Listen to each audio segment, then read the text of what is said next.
Hello guys, welcome to career media once again. My name is Gulshan Shah. Friends, अभी तक हमने या गवर्नमेंट की ने जो भी स्टेप्स लिए थे वो इस पर्सपेक्ट में थी कि कैसे ज़्यादा से ज़्यादा डॉक्टर प्रोड्यूस किए जा सकते हैं। एंड दैट इज़ वाई हमने देखा कि हर साल हम ये इन चीज़ों को का आकलन करते हैं, एनालिसिस करते हैं कि इस बार कितनी सीटें इंक्रीज हुई है, कितने मेडिकल कॉलेजेस खुले हैं, कि कैसे ज़्यादा से ज़्यादा स्टूडेंट्स को एडमिशन मिल सकती है। या फिर हमने इस बारे में बात की है कि last year revise cut off जो पीजी की आई थी वो 0% क्यों हुई, उसके पीछे का भी कुछ रीज़न यही था। तो ये सारी चीज़ें जब हम मिला करके कोलैबोरेट करके अगर हम देखें तो पर्सपेक्टिव क्या है कि किस तरीके से हम ज़्यादा से ज़्यादा डॉक्टर प्रोड्यूस कर सकते हैं। बट आज जो एनएमसी की तरफ से नोटिस आई है, जो एक रेगुलेशन आई है, उसमें हम इस बात पर, इस नोटिस की तरफ से इस बात पर एम्फेसिस डाली गई है कि कैसे जो डॉक्टर्स हम प्रोड्यूस कर रहे हैं, क्या वो स्टैंडर्ड डॉक्टर्स प्रोड्यूस किए जा रहे हैं या नहीं किए जा रहे हैं, क्या वो क्वालिफाइड डॉक्टर्स हैं या नहीं है। तो जो एनएमसी की तरफ से एक बहुत अच्छी रेगुलेशन जो है वो पब्लिश की गई है, जिसमें कॉलेजेस के बारे में, हॉस्पिटल्स के बारे में और इंफ्रास्ट्रक्चर के बारे में बात की गई है कि किन किन चीज़ों पे हमें ध्यान देना है और उसकी मिनिमम क्राइटेरिया क्या होनी चाहिए, जिससे कि हम बेटर से बेटर डॉक्टर प्रोड्यूस कर सकें। और एट द सेम टाइम जब पीजी में एडमिशन स्टूडेंट लेते हैं तो वो बेस्ट से बेस्ट कॉलेजेस चूज कर सके। और जब भी स्टूडेंट कोई कॉलेज को चूज करते हैं या किसी हॉस्पिटल को चूज करते हैं तो उसमें मिनिमम स्टैंडर्ड तो इतनी होनी चाहिए कि स्टूडेंट कुछ सीख कर निकले, उनके जो 3 साल पीजी के हैं वो वेस्ट ना हो। तो यही स्टैंडर्ड की बात जो है वो हम आज इस वीडियो में करने वाले हैं कि आखिर उन स्टैंडर्ड में गवर्नमेंट ने, एनएमसी ने किन किन बातों का ध्यान रखा है। हम जब भी काउंसलिंग को अटेंड करते हैं, हम जब कॉलेज हमें काउंसलिंग से मिलती है, जब भी काउंसलिंग के बारे में बात करते हैं तो हमारे मन में क्वेश्चन आती है, क्या हमें अच्छी कॉलेज मिलेगी या नहीं मिलेगी, क्या हमें हमारे रैंक पे कितनी अच्छी कॉलेज मिल सकती है। ये अच्छी कॉलेज का जो आकलन है, इसकी जो क्राइटेरिया कि किन क्राइटेरियाज पे ये अच्छी colleges, good colleges, best colleges, average colleges depend करती है, इसका जो क्राइटेरिया है ना वो कुछ कुछ चीज़ों पर डिपेंड करता है, जो आपके भी मन में डेफिनेटली जब आप एक बार काउंसलिंग अटेंड करोगे तो आएगी कि क्या इस कॉलेज में ओपीडी कितनी है, आईपीडी कितनी है, इन पेशेंट डिपार्टमेंट कैसा है, इसका ओपीडी कितनी है, आईपीडी कितनी है, फिर फैकल्टी मेंबर्स हैं या नहीं है, डिपार्टमेंटल आईसीयूज हैं या नहीं है। अगर सर्जिकल ब्रांचेस ले रहे हैं तो क्या सर्जिकल ब्रांचेस में हमें ऑपरेशन थिएटर का एक्सेस रहता है या नहीं रहता है, क्या जो सर्जिकल ट्रेनिंग्स है वो मिलती है या नहीं मिलती। ये चीज़ें बहुत सारे फैक्टर्स होते हैं जिसपे ये डिपेंड करता है कि क्या हमें कोई पर्टिकुलर कॉलेज लेनी चाहिए या नहीं लेनी चाहिए। या आप कह सकते हो कि पर्टिकुलर कॉलेज में अगर ये चीज़ें सफिशिएंट होती है तो हम मान सकते हैं कि कॉलेज अच्छी है, क्योंकि वहाँ पे स्टूडेंट को काफ़ी कुछ सीखने को मिलेगा। इसी को लेकर के जो एनएमसी ने स्टैंडर्ड एक रेगुलेशन भेजी, मेडिकल स्टैंडर्ड रेगुलेशन एक पब्लिश की है, जो कहीं ना कहीं मेरे अकॉर्डिंग ये बहुत ही अच्छी स्टेप है। उसमें जो चीज़ें दी गई है वो कहीं ना कहीं इस बार से 2024 से स्टूडेंट्स के लिए बहुत ज़्यादा बेनिफिशियल होने वाली है और हमारे मेडिकल एजुकेशन में, हमारे पीजी के स्टूडेंट्स को इससे बहुत ज़्यादा फायदा मिलेगा। तो चलिए सबसे पहले बात कर लेते हैं कि वो क्या क्या क्राइटेरिया है, पीजी मेडिकल स्टैंडर्ड रेगुलेशंस वो क्या क्या है जिस पर ध्यान देने की बात कही गई है और मिनिमम स्टैंडर्ड क्या रखने की बात कही गई है, तभी जाकर के ये चीजें जो है हमारी वो पूरी हो सकती है। तो सबसे पहले हॉस्पिटल रिक्वायरमेंट, कॉलेज के साथ हॉस्पिटल अटैच होती है, हर हॉस्पिटल की एक मिनिमम रिक्वायरमेंट तय की गई है, तभी जाकर के उस कॉलेज को पीजी की मान्यता मिलेगी। दैट मीन्स कि उस कॉलेज में पीजी की पढ़ाई हो सकती है। उसके लिए हॉस्पिटल की रिक्वायरमेंट, मिनिमम रिक्वायरमेंट क्या है कि 200 बेडेड हॉस्पिटल उस कॉलेज के हॉस्पिटल में होने चाहिए, जिसमें 75% आईपीडी, इन पेशेंट डिपार्टमेंट में आईपीडी जो है वो 75% ऑक्यूपेंसी डेफिनेटली होनी चाहिए through out the year. At the same time 15% of the beds जो है वो आईसीयूज और एचडीयू के लिए होने चाहिए। आईसीयू, एचडीयू आप समझ रहे हो क्या है। तो 15% बेड जो है वो रिजर्व होने चाहिए आईसीयूज के लिए एंड एचडीयूज के लिए। ये मिनिमम रिक्वायरमेंट हॉस्पिटल की रखी गई, तभी जाकर के उस हॉस्पिटल की जो कॉलेज होगी उसमें पीजी कोर्स आ सकती है, अदरवाइज वो नहीं आ सकती है। हमने जब पीजी एमईआर की डिस्कशन की थी तो हमने एक पॉइंट को डिस्कशन किया था, जो पीजी मेडिकल एजुकेशन रेगुलेशन की जो आई थी अभी, रेगुलेशन जो आई थी, उसमें हमने एक पॉइंट को डिस्कस किया था कि पहले 2023 तक पीजी उसी मेडिकल कॉलेज में आ सकते थे जिसमें 5 साल यूजी की पढ़ाई हो चुकी है। दैट मीन्स कि वेटिंग पीरियड जो पीजी का रहता था किसी भी मेडिकल कॉलेज के आने के बाद मतलब किसी मेडिकल कॉलेज में अगर यूजी स्टार्ट होती है तो जो पीजी का वेटिंग पीरियड होता था वो 5 ईयर्स होता था।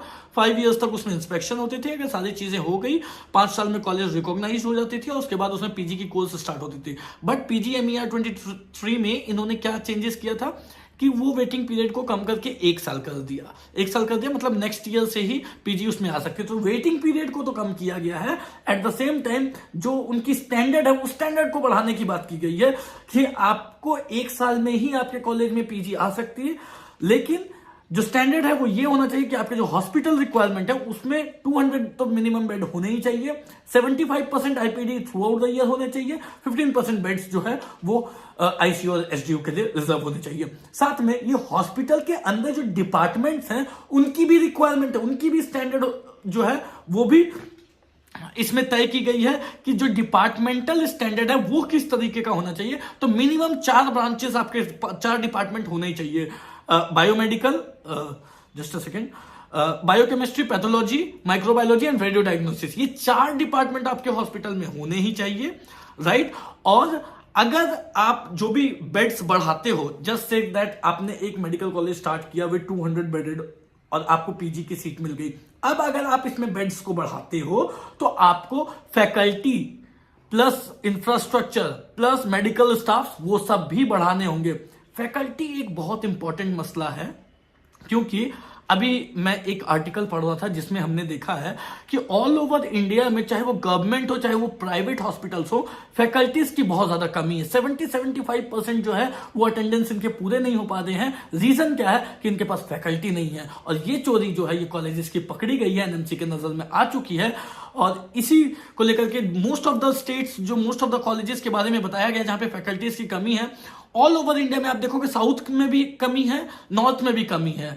आई मीन लाइक 40 कॉलेजेस में अगर एक स्टेट में है तो उसमें कहीं ना कहीं 25-30 कॉलेजेस में जो है वो फैकल्टीज की कमी है, इंफ्रास्ट्रक्चर की कमी है, लेटेस्ट जो इन हाउस डिवाइसेस होते हैं वो उनकी कमी है। तो इन चीजों को लेकर के जो है वो एक स्टैंडर्ड सेट किया कि आपके पास लेटेस्ट इन हाउस डिवाइसेस होने चाहिए, जैसे रेडियो डायग्नोसिस के लिए सीटी स्कैन, एमआरआई हो गई, वो लेटेस्ट होने चाहिए। लेटेस्ट की कमी कहीं ना कहीं हमें गवर्नमेंट कॉलेजेस में देखने को मिलती है। गवर्नमेंट कॉलेजेस में ज्यादा लेटेस्ट डिवाइसेस होते नहीं है। तो एक तो इस चीज को बहुत अच्छा स्टेप, इस चीज का बहुत अच्छा स्टेप लिया गया। साथ में अगर कोई डिपार्टमेंट है तो आपके पास वो जो है डिवाइसेस उसके वो लेटेस्ट होने चाहिए। सो ये डिपार्टमेंटल जो स्टैंडर्ड है उसकी बात की गई है।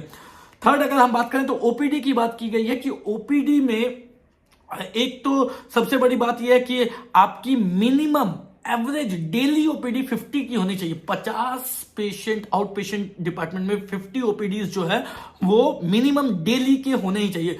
अभी एक्चुअली में हो क्या रहा है, अभी अगर आप देखोगे तो कॉलेजेस में जो सीट्स हैं वो 10-10, 12-12 सीट्स हैं और उनमें ओपीडी ही नहीं है। तो स्टूडेंट सीख क्या पाएंगे, सीख ही नहीं पाएंगे, उनको उतनी एक्सपोजर ही नहीं मिलेगी।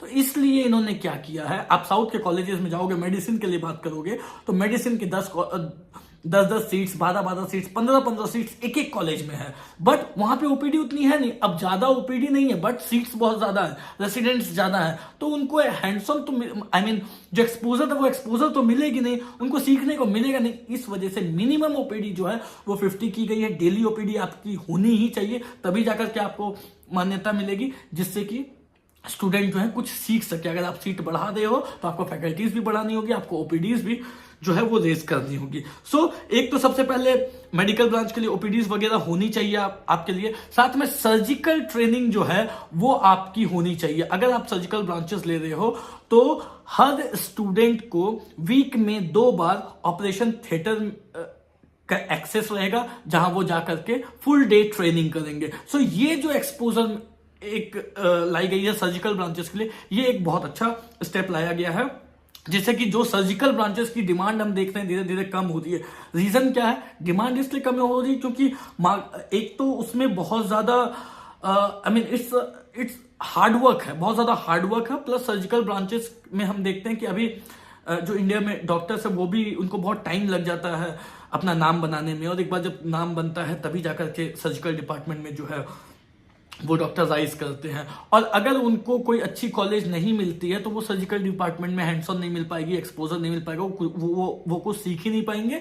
ये प्रोसेस और ज्यादा बहुत ज्यादा लंबा हो जाता है। दैट्स वाई अब क्या किया गया है कि आईसीयूज में आई मीन ऑपरेशन थिएटर में 2 दिन की फुल डे ट्रेनिंग जो है हर वीक, एवरी वीक स्टूडेंट्स को दी जाएगी, जिससे कि वो उनको ज्यादा से ज्यादा एक्सपोजर मिल सके, ट्रेनिंग मिल सके, राइट। सिमिलरली इंफ्रास्ट्रक्चर रिक्वायरमेंट को भी बढ़ाने की बात की गई है कि अगर आप मेडिकल स्टाफ्स को आपको बढ़ाना पड़ेगा, लेटेस्ट इक्विपमेंट जो है वो आपके पास होने चाहिए, ये सारी चीजें, इंफ्रास्ट्रक्चर आपका अप टू डेट होना चाहिए, ये सारी चीजें होनी चाहिए। और साथ में लेबोरेटरी इन्वेस्टिगेशंस भी जो है उसके रिकॉर्ड्स भी आपके पास होने चाहिए, जैसे बायो मेडिकल हो गई, बायोकेमिकल इन्वेस्टिगेशंस या फिर जो माइक्रोबायोलॉजिकल इन्वेस्टिगेशंस होते हैं उनके रिकॉर्ड्स जो हैं वो भी होने चाहिए। Minimum 15% and 5%, 15% for bio chemical investigations and 5% जो है वो आपके पेशेंट लोड का जो है वो इस माइक्रोबायोलॉजिकल इन्वेस्टिगेशंस के रिकॉर्ड आपके डेली बेसिस पे होने चाहिए।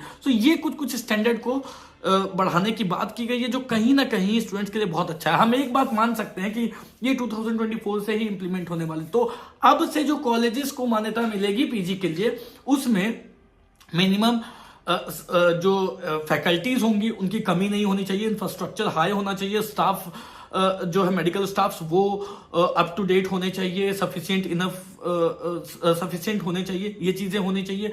साथ में जो सर्जिकल ट्रेनिंग्स है वो मिलनी चाहिए। आईपीडी आपका 75% होना चाहिए। 15% ऑफ द बेड्स जो है वो आईसीयूज के लिए, एसडीयूज के लिए रिजर्व होने चाहिए। तो ये कुछ बहुत अच्छे मेजर्स, इनिशिएटिव्स है medical education I mean PG students के लिए, जो वो आने वाले साल में I mean from 24-25 5th session से वो एक्सपीरियंस कर सकते हैं। अगर ये चीजें किसी हॉस्पिटल कॉलेज में नहीं होती है तो उनको टफ टाइम फेस करना पड़ सकता है। That's all for today guys, thank you so much. कोई डाउट हो, क्वेरी हो तो पूछ सकते हैं। Thank you so much.